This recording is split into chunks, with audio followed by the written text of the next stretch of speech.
1947 August 15 India சுதந்திரமடைந்தது. பல இடங்களில் சுதந்திர விழாவில் மகாத்மா காந்தி கலந்து கொள்ள வேண்டும். ஆனால் அவர் எந்த கொண்டாட்டத்திலும் கலந்து கொள்ளவில்லை. மாறாக கல்கத்தாவில் உள்ள ஹைடரி மன்சில் என்ற இடத்தில் 24 மணி நேர உண்ணாவிரதம், பிரார்த்தனை, ராட்டையில் நூல் நூற்றல் ஆகியவற்றை செய்து கொண்டிருந்தார். ஏன் அவ்வாறு செய்தார்? இந்தியா பாகிஸ்தான் ரெண்டாக பிரிந்தது. மத சுதந்திரத்தை கருத்தில் கொண்டு இந்துக்கள், முஸ்லீம்கள், சீக்கியர்கள் இடம்பெயர்ந்தனர். அது சமயத்தில் ஏற்பட்ட கலவரத்தில் லட்சக்கணக்கானோர் மாண்டு போயினர். எனவே எல்லா பிரிவினரையும் ஒன்றுபடுத்தி சமாதானம் ஏற்படுத்தவே காந்திஜி இச்செயலில் ஈடுபட்டிருந்தார்.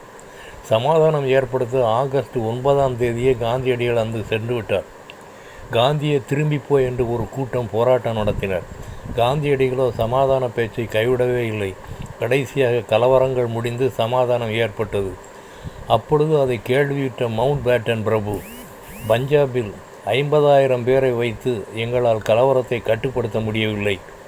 ஆனால் பெங்கால் என்ற இடத்தில் ஒரு தனி மனிதன் கலவரத்தை அடக்கி சமாதானத்தை நிலவச் செய்துள்ளார் என்று அறிக்கையிட்டார். இது எவ்வளவு பெரிய சாட்சி! பிரச்சனைகளை போக்கும் சமாதானத்தை கொண்டு வரும் நபர்களாக நாம் வாழ வேண்டும். தேவ சமாதானம் நம் உள்ளத்தில் ஆளுகை செய்யும்போது மற்றவருடையும் சமாதான பிரபுவிடம் சமாதானம் பெற்றுக்கொள்ள வழிவகுத்து கொடுப்போம். ஏசாயா 9:6 அவர் நாமம் சமாதான பிரபு எனப்படும். Isaiah 9:6 He will be called the Prince of Peace. Glory to God. Amen.